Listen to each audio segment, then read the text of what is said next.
കേരളത്തിൽ നിന്നുള്ള Indian welfare association doctor Muhammad Farooq Naeemi Al Bukhari ഉസ്താദിൻ്റെ നേതൃത്വത്തിൽ ബീഹാറിലും ബംഗാളിലും ജാർഖണ്ഡ്, ആസാം, ഒറീസ തുടങ്ങിയ സംസ്ഥാനങ്ങളിൽ ഈ തണുപ്പു കാലത്ത് കമ്പിളി വിതരണത്തിൻ്റെ പ്രവർത്തനവുമായി ഞങ്ങൾ ഉത്തർ ദിനാജ്പൂർ ജില്ലയിലെ ബാലിച്ചറ എന്ന സ്ഥലത്തെത്തുകയും ഇവിടെ 50-ലധികം ആളുകൾക്ക് കമ്പിളി വിതരണം ചെയ്യുകയും ചെയ്തു.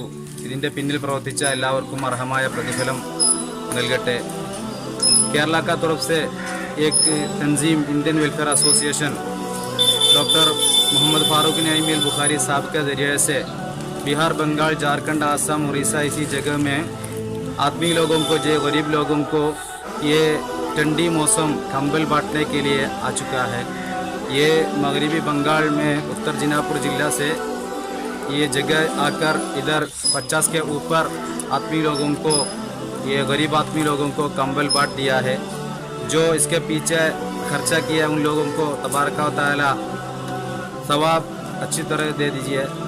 आमीन सुम्मा आमीन. व आखिर दावाना अल्हम्दुलिल्लाहि रब्बिल आलमीन. अस्सलामु अलैकुम व रहमतुल्लाहि व बरकातुहू.